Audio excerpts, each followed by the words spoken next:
Hello everyone, welcome to class IS academy. இன்னைக்கு நம்ம என்ன டாபிக் பார்க்க போகிறோம் அப்படின்னு பார்த்தீங்கன்னா, ஃபிஸ்கல் எக்கனாமிக்ஸ், நிதி பொருளியல்ல நிதி கொள்கை பற்றி தான் பார்க்க போகிறோம். ஸோ ஆல்ரெடி பார்த்தீங்க அப்படின்னா நம்ம பப்ளிக் ரெவென்யூங்க, அதாவது டோட்டலாகவே நம்ம ஃபிஸ்கல் எக்கனாமிக்ஸ் கம்ப்ளீட்டாகவே பார்த்துருக்குறோம். இந்த ஃபிஸ்கல் எக்கனாமிக்ஸில் நம்ம என்னென்ன மாதிரியான விஷயங்கள் எல்லாம் பார்த்தோம் அப்படின்னா, ஃபஸ்ட்டு விஷயம் பார்த்தீங்கன்னா பப்ளிக் ரெவென்யூங்க, பொது வருவாய் அப்படின்னு சொல்லுவோம். ரெண்டாவது பார்த்தீங்க அப்படின்னா பப்ளிக் எக்ஸ்பெண்டிச்சர்னு ஒன்று பார்த்துருப்போம், பொது செலவு அப்படின்னு ஒன்று பார்த்துருப்போம். மூணாவது பார்த்தீங்கன்னா பப்ளிக் டெப்ட் அப்படின்னு பார்த்துருப்போம். நாலாவது பார்த்தீங்க அப்படின்னா ஃபினான்ஷியல் அட்மினிஸ்ட்ரேஷன் அப்படின்னு சொல்லிட்டு, இந்த ஃபினான்ஷியல் அட்மினிஸ்ட்ரேஷனில் தான் we have seen about the budget. First thing பார்த்தீங்க அப்படின்னா பட்ஜெட், தென் ஃபெடரல் ஃபைனான்ஸ் அப்படின்னு ஒன்று பார்த்துருப்போம், அதாவது கூட்டமைப்பு நிதி அப்படின்னு ஒன்று பார்த்துருப்போம். அடுத்தது பார்த்தீங்க அப்படின்னா லோக்கல் ஃபைனான்ஸுங்க. ஸோ ஒரு அரசுக்கான வருவாய் ஆதாரங்கள் எவ்வாறெல்லாம் பெறப்படுகிறது அப்படிங்கிறது எல்லாத்தையுமே நம்ம பார்த்தோம். அதோட கண்டினியூவேஷனை தான் நம்ம இப்போ ஃபிஸ்கல் பாலிசி அப்படின்னு நம்ம பார்க்க போகிறோம், சரிங்களா? ஸோ இந்த ஃபிஸ்கல் பாலிசி, நிதி கொள்கை அப்படிங்கிறது எங்கேருந்து பெறப்பட்டது அப்படிங்கிறத நம்ம பார்த்தாலே தெரிஞ்சிருக்கும். இது முன்னாளில் என்ன பெயராக இந்த பொது நிதிங்கிறது அழைக்கப்பட்டது அப்படின்னா இந்த பப்ளிக் ஃபைனான்ஸ் அப்படின்னு தான் அழைக்கப்பட்டது. அப்போ ஒட்டுமொத்த நாட்டினுடைய மொத்த நிர்வாகத்தையும் விளக்கக்கூடிய ஒரு வகையில் அரசு மேற்கொள்ளக்கூடிய அரசுக்கு கிடைக்கப்படக்கூடிய வரவுகள் மற்றும் செலவுகள், அது சார்ந்து அரசுகள் மேற்கொள்ளக்கூடிய செயலாக்க திட்டங்களின் வாயிலாக நாட்டு மக்களிடம் உள்ள பிரச்சனைகள் எவ்வாறு தீர்க்கப்படுகிறது, நிதி அப்படிங்கிற ஒரு விஷயம் எவ்வளவு முக்கியத்துவத்தை பெறுகிறது, இவ்வாறான ஒரு செயல்பாடுகளின் மூலமாக என்னென்ன மாதிரியான கொள்கைகள் வடிவமைக்கப்பட்டு அதனுடைய நோக்கங்கள் எவ்வாறெல்லாம் நிறைவேற்றப்பட்டு வருகிறது அப்படிங்கிறது தாங்க நம்ம டோட்டல் கான்செப்ட்ஸுமே நம்ம பார்த்துருந்தோம், சரிங்களா? ஸோ டைரெக்டாக நம்ம ஃபிஸ்கல் பாலிசிக்குள்ளே போகலாம். ஸோ ஃபிஸ்கல் பாலிசி அப்படிங்கிறத பொறுத்த வரைக்கும் it is an instrument of macro economic policy அப்படின்னு நம்ம சொல்லுவோம். என்ன ரீசன் அப்படின்னு பார்த்தீங்கன்னா, மைக்ரோ எக்கனாமிக் அப்படின்னா நமக்கு தெரிஞ்சிருக்கும். ஸோ நம்ம ஆடம் ஸ்மித் சொன்ன கருத்துக்கள் வச்சு பார்க்கும் பொழுது ஒரு நுண்ணிய பொருளியல் அப்படிங்கிறது பார்த்தீங்க அப்படின்னா ஒரு தனிப்பட்ட நிறுவனத்தை சார்ந்ததோ அல்லது ஒரு தனிப்பட்ட அமைப்பை சார்ந்ததோ அல்லது ஒரு தனி நபரை சார்ந்ததாகவோ ஒரு குறிப்பிட்ட எண்ணிக்கையை மட்டுமே விளக்கக்கூடிய வகையில் இருக்கிற செயல்பாடுகள் தான் மைக்ரோ எக்கனாமிக்ஸ் அப்படின்னு சொல்லுவோம். இதுவே மேக்ரோ எக்கனாமிக்ஸ் அப்படின்னா என்ன ரெப்ரசன்டேஷன் ஆகும் அப்படின்னு பார்த்தீங்கன்னா பேரியல் பொருளாதாரம் அப்படின்னு நாம சொல்லுவோம். அப்ப பெரிய அளவிலான பொருளாதார கொள்கையாக தான் நம்மளுடைய நிதி கொள்கை அப்படிங்கிறது பார்க்கப்படுதுங்க. ஏன்னா ஒரு வருடத்திற்கான, அதாவது பட்ஜெட்டின் வாயிலாக நம்ம தெரிஞ்சுக்கிட்ட விஷயம் என்ன அப்படின்னு பார்த்தீங்கன்னா, எதிர்நோக்கி வரும் ஆண்டுக்காக முன்னேற்பாடாக நம்ம என்ன பண்றோம், அந்த நிதி ஆண்டுக்கான எதிர்பார்க்கப்படும் வருவாய் மற்றும் அரசு மேற்கொள்ள வேண்டிய செலவினங்கள் குறித்த ஒரு கணக்கை தான் நம்ம என்ன சொல்ல போறோம், நம்ம பட்ஜெட் அப்படின்னு நம்ம சொல்றோம், சரிங்களா? ஸோ இது மத்திய அரசால் ஒரு பட்ஜெட் தாக்கல் செய்யப்படுகிறது, மாநில அரசால் ஒரு பட்ஜெட் அப்படிங்கிறது தாக்கல் செய்யப்படுதுங்க. அப்போ இந்த மேக்ரோ எக்கனாமிக் பாலிசியை அடிப்படையாக கொண்டு தான் நம்மளுடைய தற்கால அரசு என்ன பண்ணுறாங்க, நிதி கொள்கை அப்படிங்கிற ஒரு விஷயத்தை உருவாக்கக்கூடிய மிகப்பெரிய கருவியாக இது செயல்படுது அப்படிங்கிறத பார்க்கலாம். அப்போ ஃபிஸ்கல் பாலிசி மூலியமாக நம் நாட்டினுடைய செயல்பாடுகள் பேரின பொருளாதார கொள்கையை தான் அடிப்படையாக கொண்டு செயல்படப்படுகிறது. எதனை பேஸ் பண்ணி நம்ம இதை சொல்கிறோம் அப்படின்னு பார்த்தீங்கன்னா, மக்களினுடைய தேவை அந்த அளவுக்கு இருக்குதுங்க. ஏன்னா ஒரு நாட்டினுடைய கொள்கை அப்படின்னு பார்க்கும் பொழுது 121 கோடி மக்கள் தொகையினுடைய ஒட்டுமொத்த மக்களுக்கும் உருவாக்கப்படக்கூடிய இந்த பட்ஜெட்டின் வாயிலாக இந்த 131 கோடி மக்களும் ஏதாவது ஒரு வகையில் அரசுக்கான வருவாயை வழங்குவதாகவும் அதில் குறிப்பிட்ட மக்களுக்கு மேற்கொள்ளக்கூடிய செலவினங்கள் அரசால் மேற்கொள்ளப்படுவதும் தாங்க அடிப்படையான ஒரு கருத்துக்களே, சரிங்களா? ஸோ இதை தான் நம்ம இவ்வளோ நேரமாக பார்த்துருப்போம். என்னென்ன மாதிரிலாம் நமக்கு அரசுக்கு வருவாய் வருது, அதாவது டேக்ஸ் ரெவென்யூ அப்படின்னு ஒன்று சொல்லியிருப்பீங்க, நான் டேக்ஸ் ரெவென்யூ அப்படின்னு ஒன்று நம்ம பார்த்துருப்போம். அப்போ வரி வருவாய், வரி அற்ற வருவாய், இது இல்லாமல் எப்படியெல்லாம் நமக்கு வருமானங்கள் அரசுக்கு கிடைக்குது அப்படிங்கிறத நம்ம பார்ப்போம். அப்போ ஒரு அரசுக்கான வருவாய் ஆதாரங்கள் மக்களின் மூலமாக தான் நமக்கு கிடைக்குது அப்படிங்கிறத நம்மளால புரிஞ்சிக்க முடியுது. அது மட்டும் இல்லாமல் அரசு மேற்கொண்டிருக்கக்கூடிய அந்த பொருளாதார கொள்கையின் அடிப்படையில் அரசால் உருவாக்கப்பட்ட பொதுத்துறை நிறுவனங்கள் மற்றும் அதனுடைய செயல்பாடுகள் மற்றும் வர்த்தகம் சார்ந்த விஷயங்களிலும் என்ன பண்ணப்படுது, அரசுக்கு வருமானம் அப்படிங்கிறது வருது அப்படிங்கிறது நம்ம பார்க்கலாம், இல்லைங்களா?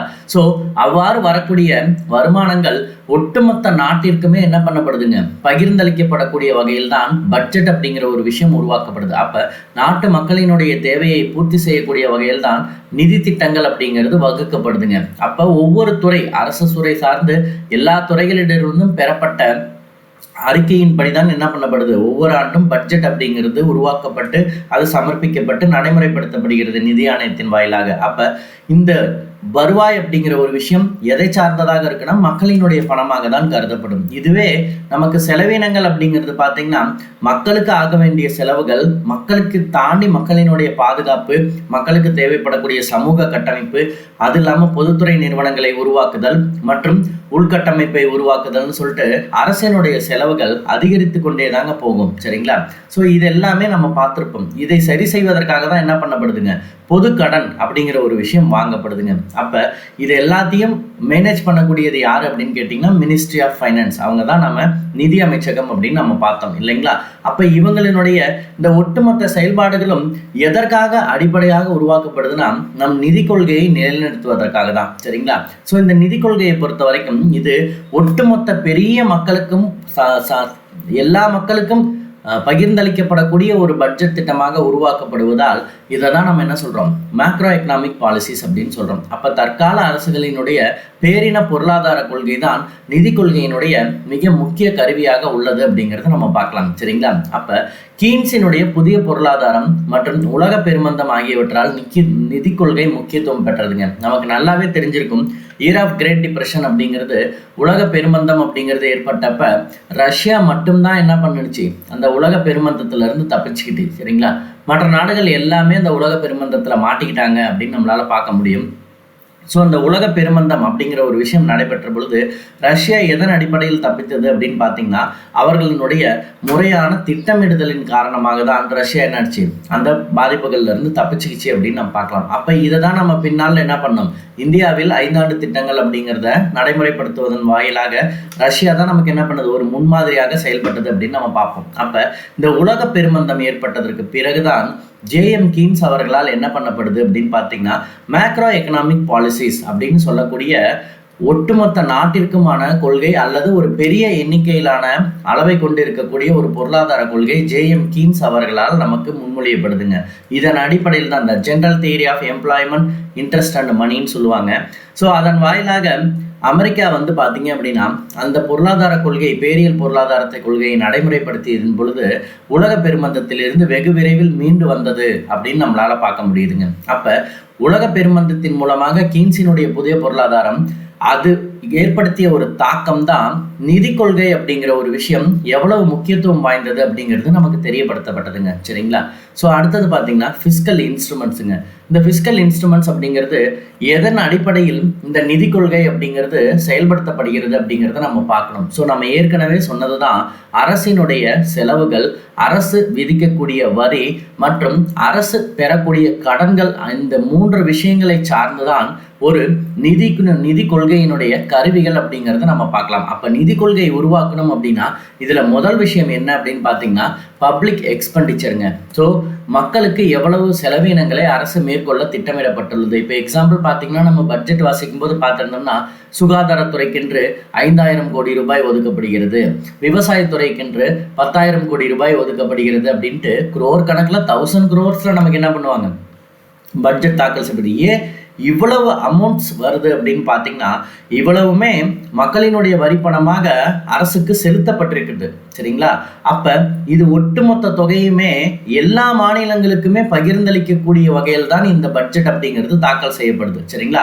அந்தந்த மாநில பட்ஜெட் உருவாக்குதல் அப்படிங்கிறது அந்தந்த மாநிலத்தினுடைய தேவைக்காகவே பயன்படுத்தி கொள்ளப்படும். அப்ப அந்த மாநில அரசுகளும் தனியாக என்ன பண்ணுது, நமக்கு வரியை வசூலிக்கக்கூடிய ஒரு செயல்பாடுகளை மேற்கொள்ளுதுன்னு பார்க்கலாம். இதே மாதிரி தான் நம்முடைய மத்திய அரசும் என்ன பண்ணுது, அது வசூலிக்கக்கூடிய வரியின் அடிப்படையில் ஒட்டுமொத்த இந்தியாவுக்குமான பட்ஜெட்டை உருவாக்கி 121 கோடி மக்கள் ஆஸ் ஆன் 2011 சென்சஸ் சொல்லப்பட்டிருக்குதுன்னா அந்த எல்லா மக்களுக்கும் பயனளிக்கக்கூடிய வகையில் தான் என்ன பண்ணப்பட வேண்டும், பட்ஜெட், யூனியன் பட்ஜெட் அப்படிங்கிறது நமக்கு உருவாக்கப்பட வேண்டும் இல்லைங்களா? ஸோ அதற்கு அடிப்படையான ஒரு விஷயமாக என்ன கருதப்படுது அப்படின்னு பார்த்தீங்கன்னா அரசு மேற்கொள்ளக்கூடிய செலவினங்கள். அடுத்தது பார்த்தீங்கன்னா வரி விதிப்பு. எதனால வரி விதிக்கணும் அப்படின்னு பார்த்தீங்கன்னா இந்த வரி விதிப்பின் அடிப்படையில் தான் அடுத்த ஆண்டு நம்ம எவ்வளவு தொகை நமக்கு வருமானமாக பெறப்படலாம் அப்படிங்கிறத அடிப்படையாக கொண்டுதான் அடுத்த வருஷத்துக்கான பட்ஜெட் உருவாக்குதல் மற்றும் நாட்டினுடைய நிதி நிலைமையை சரி செய்தல் அப்படிங்கிறதுக்கான மிக முக்கியமான கூற்றாக கருதப்படுது. அப்படி ஒருவேளை நமக்கு எதிர்பார்க்கப்படும் வருமானம் குறைவாகவும் செலவினங்கள் அதிகமாகவும் ஏற்படக்கூடிய சூழ்நிலையில நாம எங்க போற மாதிரி இருக்கும் அப்படின்னு பார்த்தீங்கன்னா கடன் பெறுவதற்கான சூழ்நிலைக்கு தள்ளப்படுவோம். சரிங்களா? ஸோ இதை தான் நம்ம என்ன சொல்றோம், இன்டர்னல் டெப்ட், எக்ஸ்டர்னல் டெப்ட். அப்போ உள்நாட்டிலேயே கடனை பெறுவதற்கான சாத்தியக்கூறுகள் இருந்தால் உள்நாட்டிலேயே நம்ம பெற்ற போகிறோம். ஒருவேளை நம்மளால உள்நாட்டில் பெற முடியல அப்படிங்கிற பட்சத்தில் we can go for the external debt. அதாவது இன்டர்நேஷ்னல் ஆர்கனைசேஷன்ஸ்க்கு நம்ம போயிட்டு நம்ம கடன் வாங்க ட்ரை பண்ணுவோம் இல்லைங்களா? ஸோ இப்படி தான் நமக்கு இந்த 3 விஷயங்களும் சேர்த்து நிதி கருவிகளாக நமக்கு சொல்லப்படுதுங்க. சரிங்களா? ஸோ இந்த நிதி கருவிகள் சார்ந்து நமக்கு 2 இம்பார்ட்டண்ட்டான ப்ராசஸ் ஒன்று நம்ம பார்க்கலாம். அதாவது டோட்டலாகவே ஃபிஸ்கல் பாலிசி அப்படின்னு ஒரு விஷயத்தை நீங்கள் பார்த்தீங்க அப்படின்னா ஃபிஸ்கல் பாலிசியில் 2 விதமான விஷயம் நமக்கு சொல்லப்பட்டிருக்கும். ஒன்று பார்த்தீங்க அப்படின்னா எக்ஸ்பான்ஷனரி பாலிசிங்க.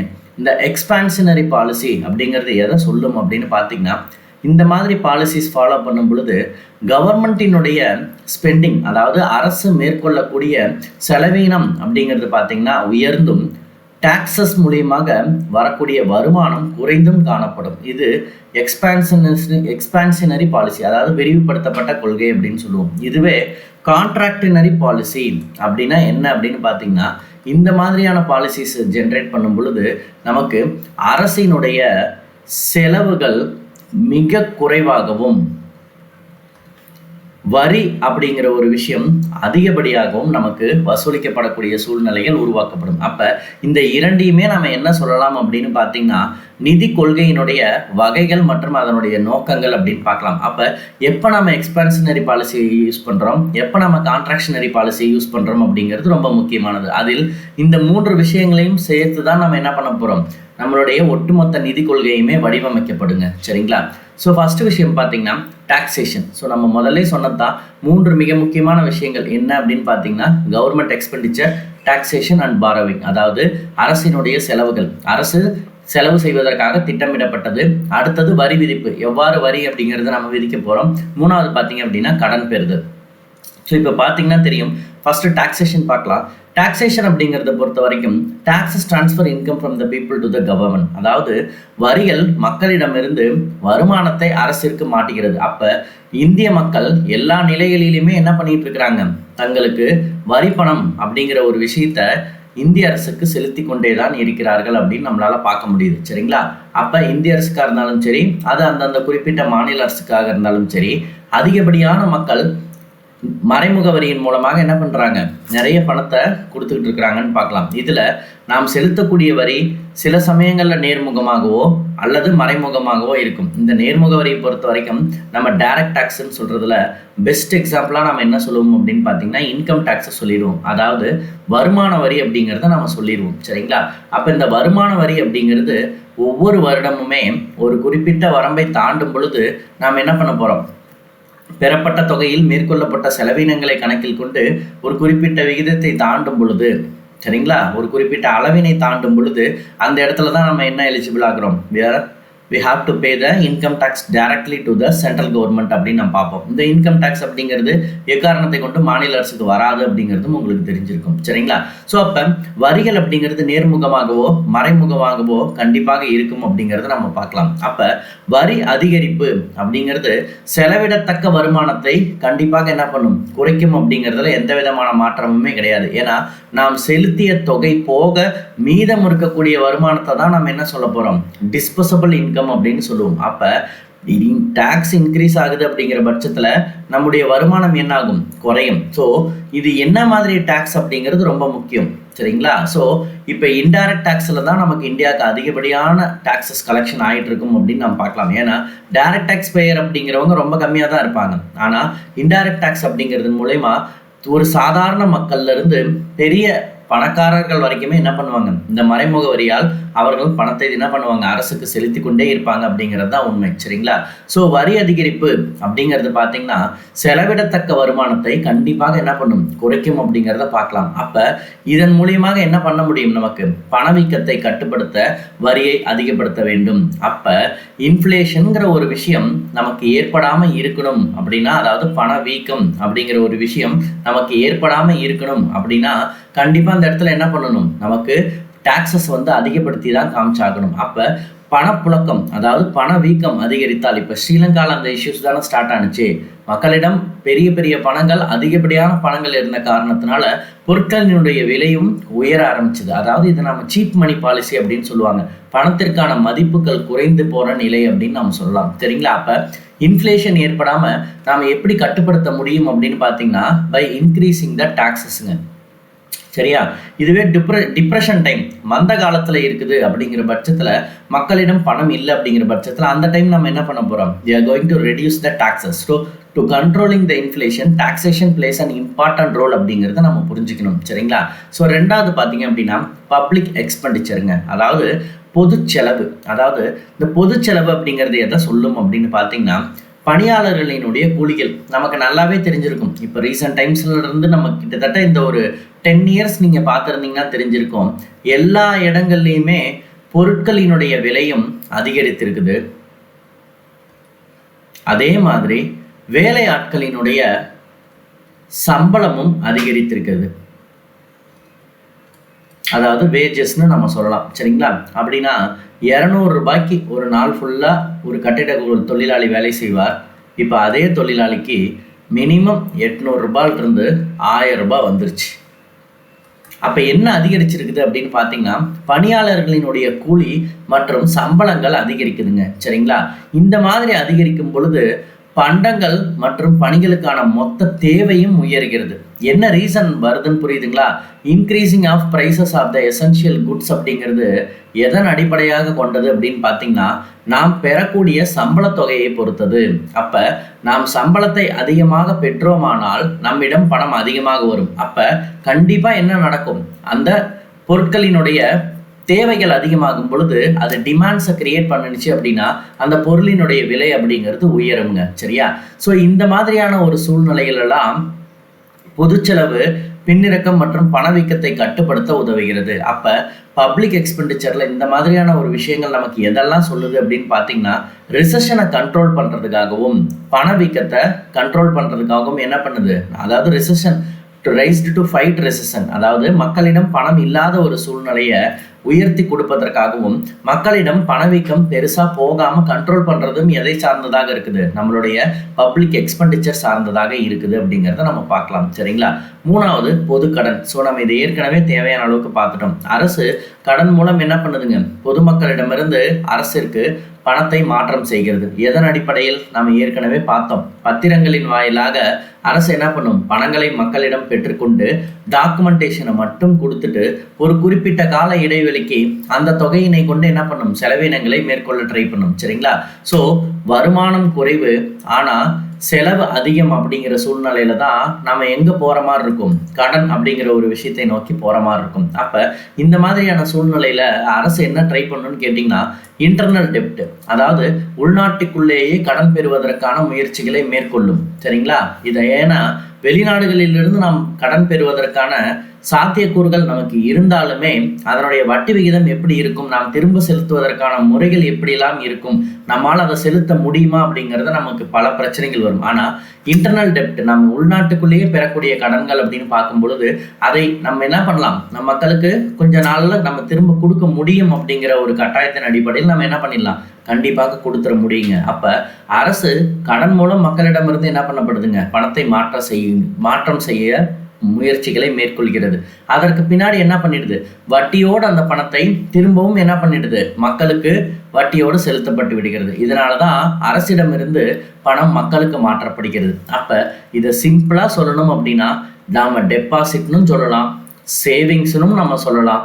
இது இல்லாம நம்ம வாங்கக்கூடிய பாண்ட்ஸ் அண்ட் செக்யூரிட்டிஸ் அப்படின்னு சொல்லக்கூடிய இது எல்லாமே பார்த்தீங்க அப்படின்னா நமக்கு பொது கடனாக தான் கருதப்படுதுங்க. நம்ம போடக்கூடிய டெபாசிட் கண்டிப்பாக இந்தியன் கவர்மெண்ட்டுக்கு பயன்படும். நாம் வச்சிருக்கக்கூடிய சேவிங்ஸ் கண்டிப்பாக பயன்படும். நாம் வாங்கி வச்சிருக்கக்கூடிய பாண்ட் ஆகட்டும், செக்யூரிட்டிஸ் ஆகட்டும், இது எல்லாமே என்னது, அரசுக்கு நாம் கடன் வழங்கியதாக தான் கணக்காக எடுத்துக்கொள்ளப்படும். அது பின்னாளில் வட்டி போட்டு நமக்கு என்ன பண்ணிடுவாங்க, அரசு நமக்கு கொடுத்துரும். அப்போ இந்த மாதிரியான விஷயங்களை சார்ந்துதான் ஒரு நாட்டினுடைய நிதி கொள்கை அப்படிங்கிறதே உருவாக்கப்படுதுங்க. அப்ப இவ்வாறு உருவாக்கப்படக்கூடிய நிதி கொள்கையினுடைய மிகப்பெரிய நோக்கங்கள் என்ன அப்படின்னு பார்த்தீங்கன்னா, ஒவ்வொரு நிதி கொள்கை வடிவமைப்பதும் நம்ம முதல்ல பார்த்த மாதிரி public expenditure, taxation and public டெப்ட், இது மூணத்தை வச்சு தான் நமக்கு உருவாக்கப்படுதுங்கிறத நம்ம பார்த்துட்டோம். இது எதை நமக்கு அதிகமாக உருவாக்க ட்ரை பண்ணுது அப்படின்னு பார்த்தீங்கன்னா, ஃபர்ஸ்ட் விஷயம் வேலை வாய்ப்புங்க. அப்போ நிதி கொள்கை அப்படிங்கிற ஒரு விஷயத்தின் மிகப்பெரிய நோக்கமே என்ன அப்படின்னு பார்த்தீங்கன்னா, இந்த நிதி என்ற பெயரால் அழைக்கப்பட்டாலே அது திரும்ப பெறப்படாத பணம் அப்படின்னு தான் நம்ம முதல்ல சொல்லியிருக்கிறோம். சரிங்களா? இது வழங்கப்பட்டு விட்டால் திரும்பவும் என்ன பண்ணப்படாது, திரும்ப பெற முடியாது அப்படிங்கிறது தான் இதில் இருக்கக்கூடிய கருத்துக்கள். அப்போ இவ்வளவு பிரச்சனைகளை சொல்லக்கூடிய ஒரு விஷயம் நமக்கு என்னென்ன மாதிரியான விஷயங்களை நடைமுறைப்படுத்துதுன்னா, ஃபர்ஸ்ட் விஷயம் முழுமையான வேலை வாய்ப்பை உருவாக்க வேண்டும்ங்க. அப்போ எதற்காக முழுமையான வேலை வாய்ப்பை உருவாக்க வேண்டும்னு நம்ம பார்க்கலாம். எப்படி அரசு அதை சவாலாக எடுத்துக்கொண்டு செயல்படுத்துதுன்னு பார்ப்போம். ரெண்டாவது பார்த்தீங்கன்னா பிரைஸ் ஸ்டெபிலிட்டி, விலையினுடைய நிலைத்தன்மைங்க. விலை அதிகரித்து கொண்டே போனால் மக்களினுடைய நுகர்ச்சி அப்படிங்கிறதுலையும் பாதிப்புகள் வருவதற்கான அதிக வாய்ப்புகள் இருக்குது. அப்போ அடிப்பட்ட மக்களுக்கு, அதாவது அடித்தட்ட மக்களுக்கு அடிப்படை தேவைகள் கூட கிடைக்கக்கூடாத சூழ்நிலைகள் உருவாகலாம். அப்போ அந்த பிரைஸ் ஸ்டெபிலிட்டியை மெயின்டைன் பண்ணுறதும் யார், ஃபிஸ்கல் பாலிசியினுடைய நோக்கம். அதே மாதிரி அஃப்கோர்ஸ் பொருளாதார வளர்ச்சி எப்போதுமே நமக்கு ஒரு உயர்ந்த நிலைக்கு போய்கிட்டே இருக்கணும். அடுத்தது ஈக்குவிட்டபிள் டிஸ்ட்ரிபியூஷன், சமமான பகிர்வு கண்டிப்பாக இருக்க வேண்டும். அதே மாதிரி எக்ஸ்டர்னல் ஸ்டெபிலிட்டி அப்படின்னா நம் நாட்டினுடைய ரூபாய் மதிப்புகள் அதை மற்ற நாடுகளில் பயன்படுத்தும் பொழுது அதனுடைய மாற்று வீத நிலை நமக்கு சமமாக இருந்தால் மட்டும்தான் என்ன பண்ணப்படும், நம் நாடு ஒரு நிலைத்த நாடாக இருக்கும், நம்மளுடைய ரூபாயினுடைய மதிப்பு உயர்ந்த நிலையில் இருக்கும் பார்க்கலாம். அதுக்கும் நம்ம நிதி கொள்கைக்கும் தொடர்பு இருக்குது. அதே மாதிரி மூலதன உருவாக்கம், கேபிட்டல் ஃபார்மேஷனுங்கிறது ரொம்ப இம்பார்ட்டண்ட்டான ஒரு விஷயம். அதே மாதிரி ரீஜனல் பேலன்ஸ். ஸோ இதெல்லாம் தான் ரொம்ப இம்பார்ட்டண்ட்டான அப்ஜெக்டிவ்ஸ் ஆஃப் ஃபிஸ்கல் பாலிசி அப்படின்னு நம்ம பார்க்கலாம். இப்போ எக்ஸாம்பிள் இந்த ஃபுல் எம்ப்ளாய்மெண்ட் அப்படிங்கிறத நம்ம பார்க்கலாம்.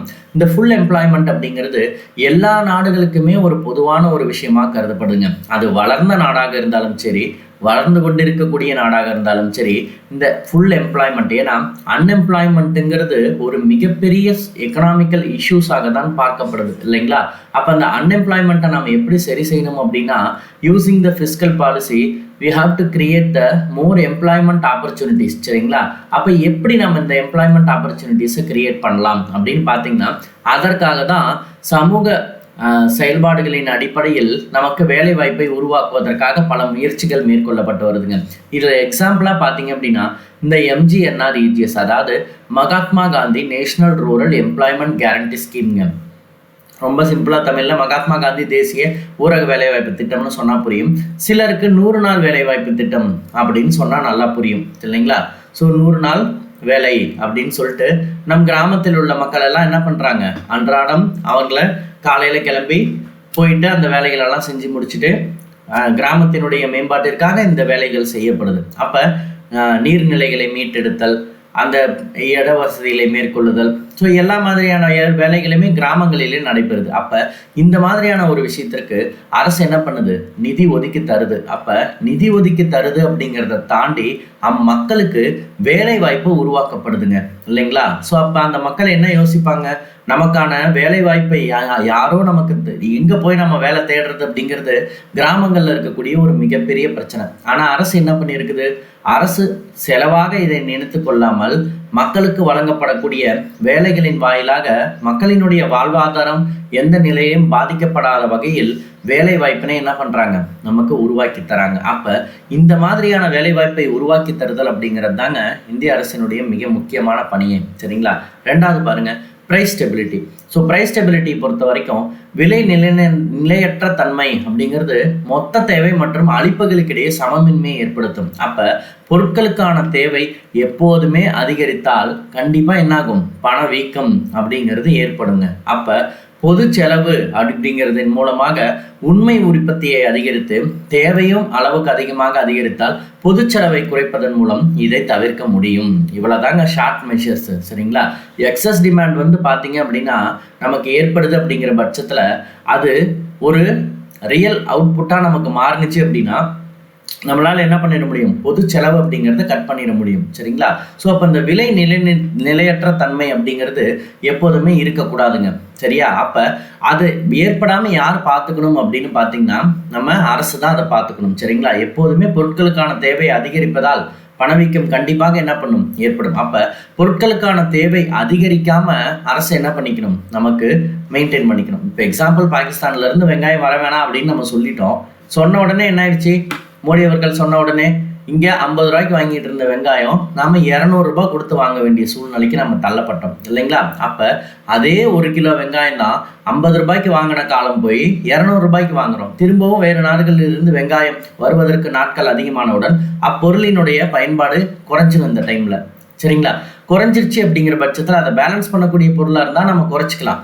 இல்லைனா என்ன பண்ண முடியும்? கண்டிப்பாக நம்மளால பண்ண முடியாது. அப்போ எப்போதுமே இந்த மாதிரியான ஒரு பிரச்சனை ஏற்படுவதற்கான வாய்ப்பு இருக்குது. அப்போ பொருட்களினுடைய தேவை அதிகரிக்காத மாதிரியும் அது சம அளவில் பயன்பாட்டில் இருக்கக்கூடிய வகையில் நம்ம என்ன பண்ணிக்கணும்? மெயின்டைன் பண்ணிக்கணும் இல்லைங்களா?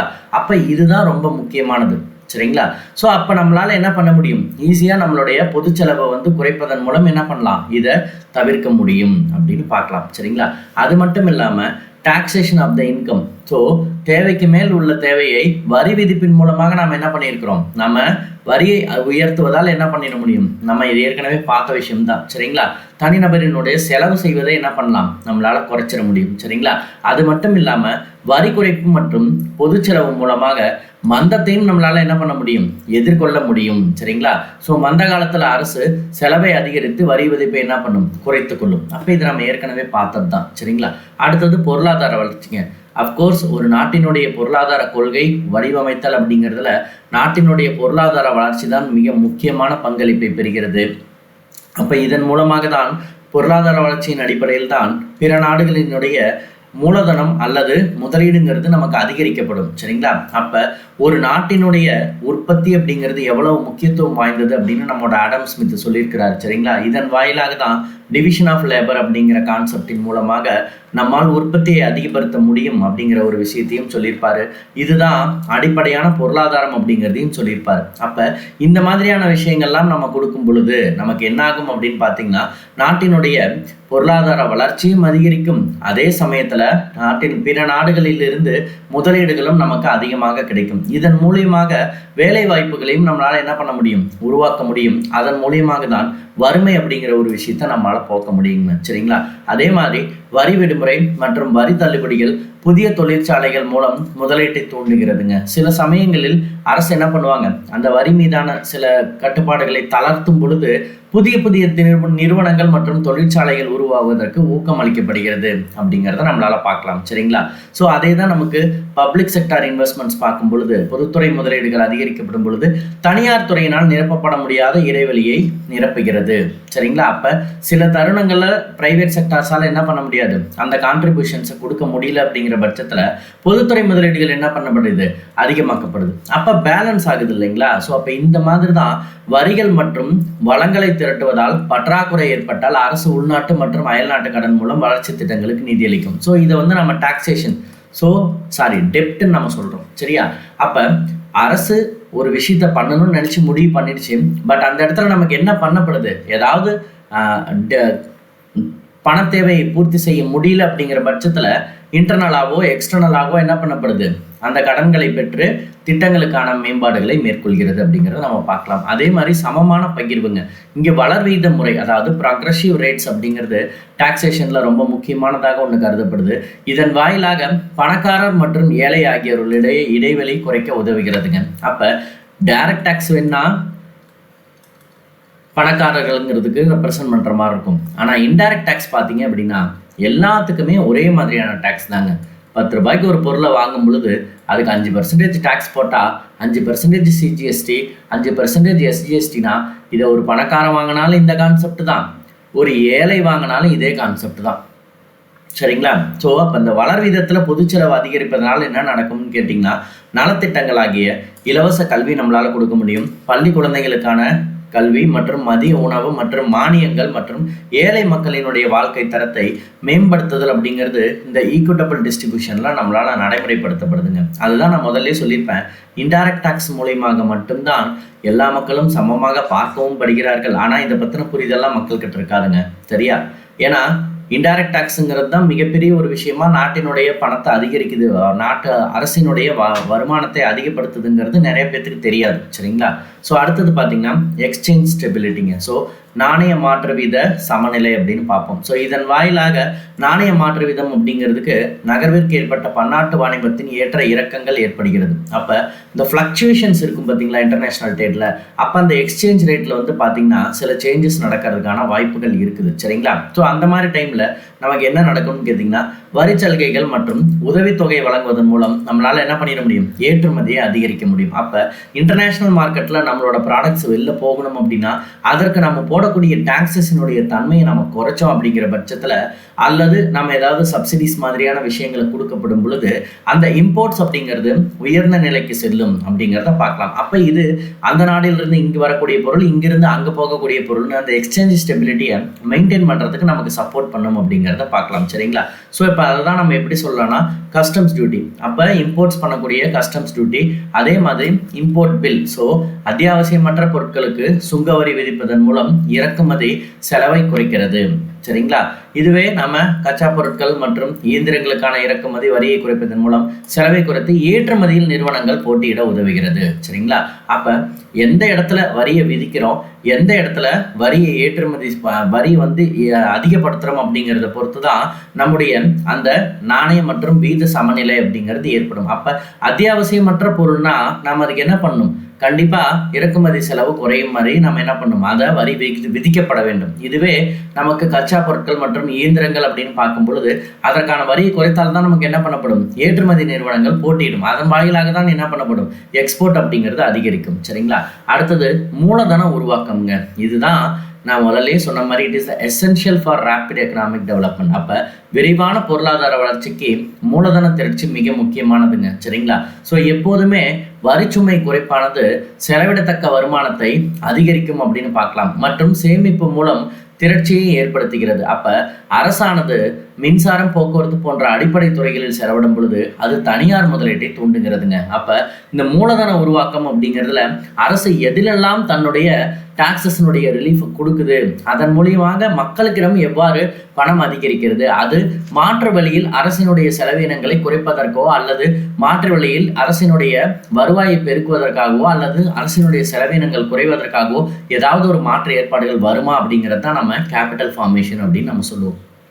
கடைசி பாயிண்ட் பார்த்தீங்கன்னா ரீஜனல் பேலன்ஸுங்க. ஸோ பின்தங்கிய பகுதியில் உள்ள தொழிற்சாலைகளுக்கும் நிதி ஊக்கம் வழங்கும் பொழுதுதான் வட்டார வேறுபாடு குறையும் அப்படிங்கிறது தான் விஷயம். ஸோ ரீஜனல் இம்பேலன்ஸ் நமக்கு குறையணும் அப்படின்னா ரொம்ப இன்டெப்தானே அப்படின்னா சொல்கிறது, ரொம்ப பின்தங்கிய பகுதிகளில் இருக்கக்கூடிய இண்டஸ்ட்ரீஸ்க்கு நம்ம என்ன பண்ணணும், கான்சன்ட்ரேஷன் பண்ணணும். அதே மாதிரி இங்கே இருக்கக்கூடிய தொழிற்பேட்டைகளை தூங்குவதால் பொது செலவினை மேற்கொண்டால் அப்பகுதியின் வளர்ச்சியும் தூண்டப்படும். அப்போ ஒரு கிராமமாக இருக்குதுன்னு வச்சுக்கோங்களேன், அந்த இடத்துல ஏதாவது ஒரு இண்டஸ்ட்ரீஸ் வருது அப்படிங்கிற பட்சத்தில் it will create more employment. And அந்த ஏரியா எப்படி இருக்கும் அப்படின்னு பார்த்தீங்கன்னா நிறைய ஷாப்ஸ் எல்லாம் கிரியேட் ஆகிடும், வணிகம் சார்ந்த விஷயங்கள் நிறையா நடைபெறுற மாதிரி இந்த எல்லா விஷயங்களுமே நமக்கு உருவாக்கப்படுங்க. அதுதான் ரீஜனல் பேலன்ஸ். அப்போ அர்பனை நோக்கியும் நம்மளுடைய செயல்பாடுகளை மேற்கொள்ளாமல் நாம் என்ன பண்ணுறோம், இந்த ரூரல் ஏரியாஸை நோக்கியும் நம்மளுடைய செயல்பாடுகளை கொண்டு போகிறோம். ஸோ இது எல்லாமே சேர்ந்தது தான் நம்மளுடைய ஃபிஸ்கல் பாலிசி அப்படின்னு நம்ம பார்க்குறோம். So that's all about the fiscal policy.